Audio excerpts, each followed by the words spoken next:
OpenAI just raised $110 billion. That's not a typo. 110 billion with a B. It's an absolutely stunning number. Welcome to 5-Minute AI News for Saturday, February 28th. We'll break down that massive deal, plus Anthropic's dramatic standoff with the Pentagon and a huge AI-driven layoff at Block. Let's get right into that OpenAI funding. It's a private round, raising $110 billion, with Amazon, NVIDIA, and SoftBank as the key investors. This cements OpenAI's financial position and deepens its ties with major cloud and chip providers. And it's not just about the money. They also announced a new strategic partnership with Amazon to bring their frontier platform to AWS.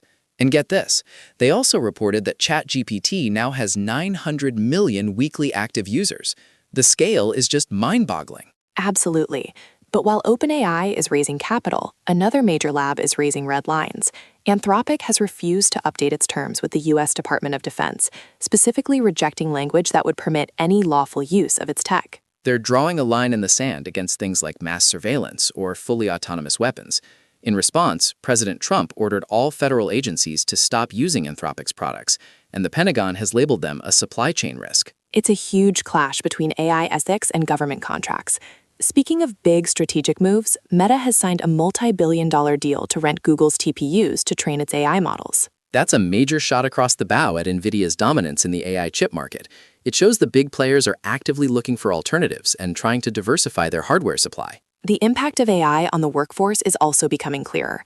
Block, Jack Dorsey's fintech company, is laying off nearly half its staff, over 4,000 people, citing the efficiency gains from what they call intelligence tools. That is a stark headline. It's one of the clearest examples yet of a major company directly linking large-scale job cuts to AI implementation. Shifting to market growth, it's not just ChatGPT seeing huge numbers. The AI music generator Suno has hit 2 million paid subscribers, reaching $300 million in annual recurring revenue. That shows a massive appetite for generative AI in creative fields. And on the enterprise side, Accenture is partnering with Mistral AI to help scale secure, sovereign AI solutions for large businesses, especially across Europe. But with all this growth come ethical wrinkles. OpenAI fired an employee for using confidential company information to trade on prediction markets, a clear violation of their policies. It highlights the need for strict internal controls as these companies gain more market-moving information. Meanwhile, Elon Musk criticized OpenAI safety practices in a deposition, claiming nobody committed suicide because of Grok. That's a pretty inflammatory statement, especially since his own model, Grok, has faced criticism for generating inappropriate content. It just shows how tense the rivalries are in this space. And it's not just chatbots. Samsung executives are now under scrutiny over their camera's deepfake capabilities, sparking a debate about the erosion of photographic evidence and reality. Let's move on to some new tech. Google DeepMind has a new framework called Unified Latents, or UL. It's designed to improve the trade-off between information density and image quality in diffusion models, setting new state-of-the-art benchmarks for video generation. So better, more efficient, high-resolution AI video? That's a big deal. Exactly. And Sakana AI just unveiled a fascinating new approach called Text-to-LoRa.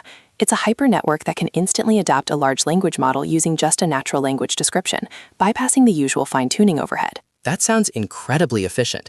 A way to customize a model on the fly in under a second? That could be a game changer for specialized tasks. It really could. And speaking of improving tools, Anthropic's Claude Code now has persistent memory.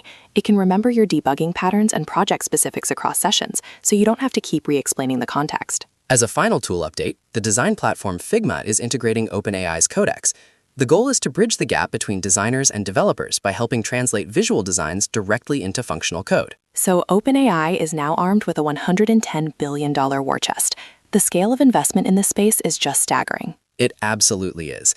That's all the time we have for today. If you enjoyed the show, please like, subscribe, and leave us a review on Spotify or Apple Podcasts. It really helps. Have a great day.